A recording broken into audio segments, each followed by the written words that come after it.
you really shaped my childhood, young adult life with your music. I mean, come on now. I was a black girl growing up in Cleveland, Ohio, Okay, Cleveland. and 4 girls came up with bandanas and leather vests on, hit the scene talking about just kicking it. Yes. Listen, you were me. Listen. And so you've done that all the way to, I told you, my favorite album, Softest Place on Earth, no skips.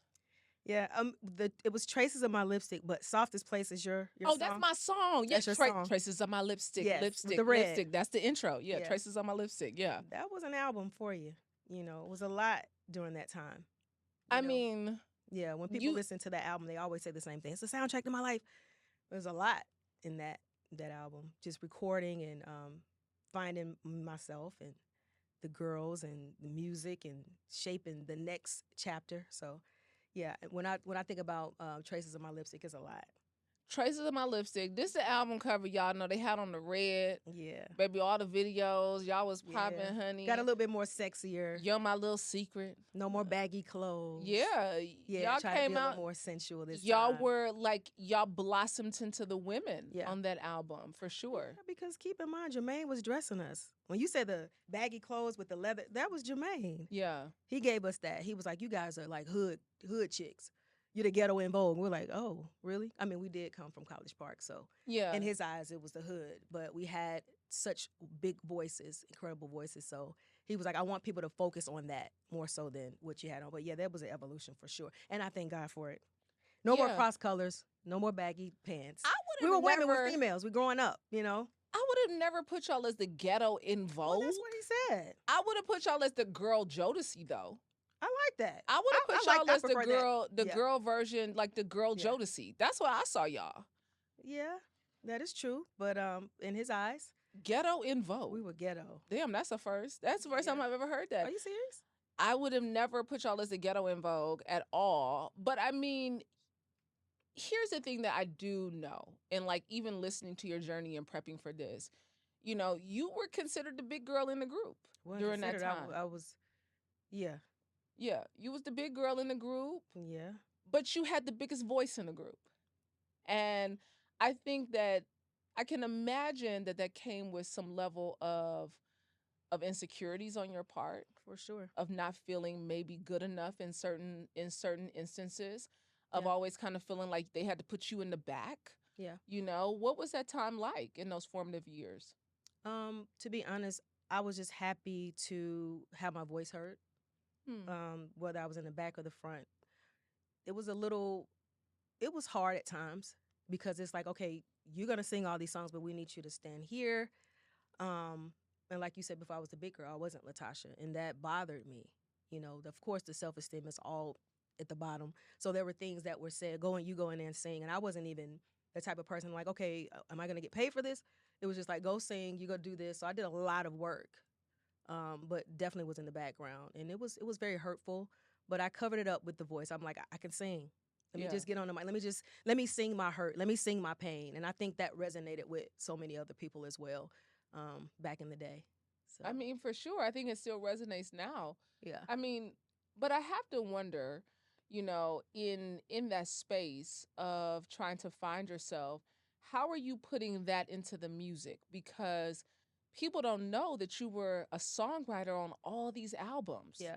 You know, what was that like in writing those songs? Well, to be honest with you, when I'm in something, I'm in it. You know, with the group, it was always, you know, myself and Candy would write as well. All of us really wrote, but I wrote a lot of songs that never got the credit for it, you know. And a lot of times I would say, you know, my sister wasn't always in the studio to write, but she would always get the credit for it. And that's just who I am, you know, as a sister, as a, you know, this is me. So I would write songs and they would come in and some things they weren't even on. Like when you hear the song Keep On Keeping On, that's just me. That's me singing. I think Candy came in and did some ad-libs, but Jermaine would put Xscape on it just to make sure that name would kind of carry what that is. So yeah, I've had to write and just kind of sit back in this world and not say anything. Mm-hmm.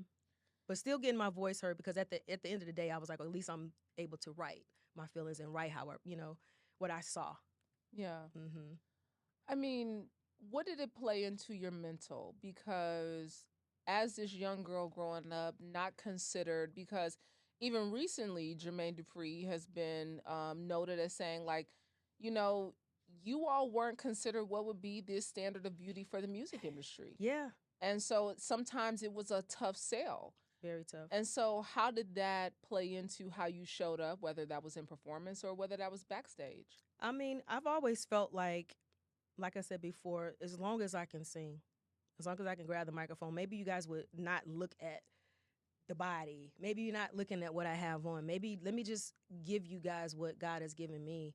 It kind of helped it. But at the end of the day, we know as women, you know, anytime you feel unpretty, it weighs on you in so many different areas. Yeah. You feel like you're not enough. You feel like, okay, if I do this, it may not be worthy to have the accolades, or you don't have the confidence as you should, you know, Yeah. when you're being scrutinized because of your weight or the way that you look. Yeah. And that was always what it was. And I think Biggie Smalls, once he said that he would rather F RuPaul, I think that's the words he said, than F the ugly bees in Xscape. So I was just like, I don't whoa. even remember this. Yeah. This was a lyric that Yeah. Notorious B.I.G. said. Definitely said Oh it. wow, Yeah. wow. I Yeah. mean, I can only imagine how that played into your psyche Yeah. and how you showed up in the world. I mean, but it really helped fueled you by the time 2009 comes around. You start making this transition Yeah. to change your life. You get Had to. you start adapting to a plant-based diet. And Yeah. that has since carried you over the years. And now, I mean, you done roll back the clock, LaTocha. I mean, you know, you done Yeah. roll back the clock. I mean, it's work. Everything. If it's discipline, it's work. It's having to think about the things that you've gone through. Is shaping your character. Is shaping everything about you. You know what you've gone through as a writer, as a mother, as a daughter, as a person in the industry. All of those things. You know. And they say, what do they say? Adversity introduces a man to himself. And when I tell Mhm. you, the things that I've been through and the things that I've heard and experienced, it's definitely shaped me. You know, the Tasha back in the day with the back, I'm not the same. Yeah. Not the same girl. There Yeah. were times I would go into rooms and people like, no, you don't write on this one, but you go, you know. But now it's like, oh no. Anytime somebody calls me, I'm gonna write my verse. Yeah. I'm gonna write my part, and I'm gonna sing from my personal experiences, because we were in a male-dominated industry. So we would come in and they would have everything written, and people were like, y'all didn't know nothing about this. Like, we just went in and sang it. But now I have the opportunity and the authority to say, I'm gonna write. I'm gonna be a part of this. I want to have ownership, Yeah. because that's what it's about too. At the end of the day, Yeah. You've become a better advocate for yourself. and for others, Yeah. because Yeah. you know, when you go through things, it's not just for you. And I had to learn that as well. It's like, If that blessed you, trust me, you've only scratched the surface. There's so much more wisdom, truth, and transformation waiting in the full conversation. Click the link in the caption below to watch the entire interview, and don't forget to like, comment, and subscribe so you never miss an episode of Vault Empowers Talks.